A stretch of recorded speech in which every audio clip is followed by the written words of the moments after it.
Welcome to Northernlights. I'm Dwain. And Mark. And today we're going to talk about technical decisions and DQ finishes. So, obviously, the most sort of famous one is Peter Yan losing his belt to Aljamain Sterling last year by doing an illegal strike and a illegal knee to a grounded opponent. Which, straight away, what do you think about a title getting transferred in that way, Mark? Oh, it's one of them. Even the commentators at the time said it sucks, but it is the rules, and it's not as if it's a regular occurrence, is it? That doesn't happen often in title fights. And whatever your personal thoughts are on if Aljamain actually played up to that or whatever, the actual strike itself, it should have happened. I know it's a lackluster finish and stuff. I'm glad it wasn't a main event because he said to his corner, kind of hit, and they said that just punch, or he's got 3 points to the ground, something to the effect of that anyway.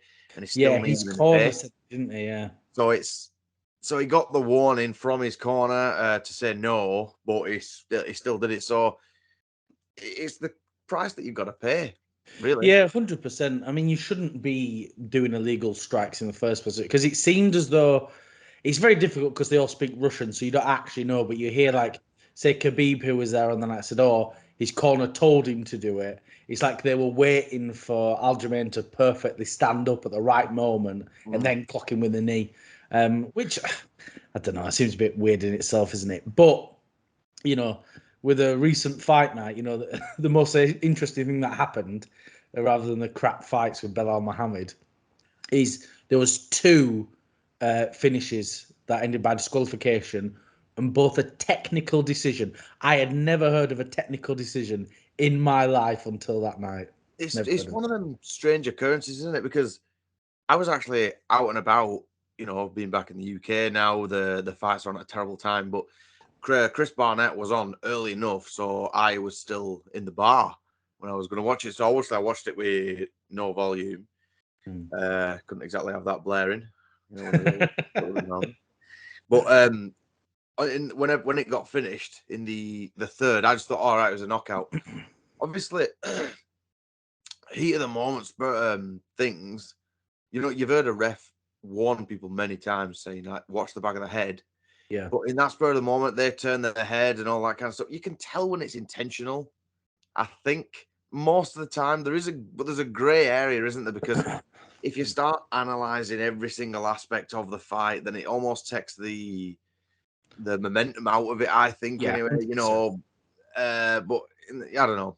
In the sense that I know there's some serious damage that can happen, but it does suck. But I actually thought that was just a TKO. Yeah, So I turned it off. I didn't bother waiting for the decision. I just got another Guinness. yeah. you Another Guinness. But that's the thing, isn't it? It's such a difficult sort of situation to sort of gauge. Like, how do you decide what's intentional and what isn't? If I go, oh, I didn't mean to do that, does now that mean that I didn't mean to do it? Even though if I did, to be honest, I think the 12 to 6 elbow is kind of a bit outdated anyway. It's a sort of a very weird rule. But it was to the back of the head as well, which is definitely against the rules. So that's two problems. And then, so the ref ended the fight from this. It's one of them though, with the 12 to 6 as well. Yeah. Whatever your personal thoughts on it, it's like, well, they're the rules. Yeah, So yeah. Follow you just those got to rules. stick with it. Like, you can't go against the rules and go, but the rules should be changed, and keep fighting your corner. If you do it and you're like, it's a silly rule, but I knew the rules when I came in. So then how does that work, though, isn't it? Because is it Martin Bundy? I think Martin Bundy, he elbowed Chris Barnett in the back of the head, and it ended the fight. Chris Barnett could not continue, so they then went to a technical decision, and Martin Bundy won. How is it a decision up until that point? Yeah. The fight judged up until then. So it's like the fight ends prematurely. Yeah. And the decision's made based off what's happened previous. Yeah, exactly. Well, I don't know, it gets a bit confusing, to be honest, but yeah, so they've then judged it as though the time has gone out instead. Like, oh, the bell's rung, judge the fight up until this point. But the issue is, if your illegal strikes ended the bout, surely that's just not fair. Because Chris Barnett could have done like some spinning kick in that, last minute or whatever. I don't even know how long was left. But, he could have knocked him out, and it then gives you that if you're now not getting disqualified for doing these illegal strikes, if you're up, you can just go out. I'm just gonna kick him in the nuts, Well, and that's it. there is that. There's a state, isn't there? I'm sure there's a state in America where all groin strikes are classed as accidental. So you could just walk over, kick your opponent in the crotch, and intentional, and then they can't continue. So it's classed as accidental. So it still counts as a TKO win. Yeah. I think the DQ sort of stuff is, I know, just a kick in the bollocks. That's it, round one. Won't be a Masvidal running knee. If that was in the UFC, John Jones would do that every time without fail. I feel so, yeah. Or there'd be Usman still calling it fake. Yeah. And then it happened again in the same night with the same ref, and this time round, it was a knee strike to a downed opponent, and he got a point deducted, and the fight ended. So if the referees deducted a point, that's an intentional strike. But then Michael Buffer said, due to an unintentional strike, it's gone to a technical decision. Bruce Buffer. Bruce Buffer, sorry. What? So why?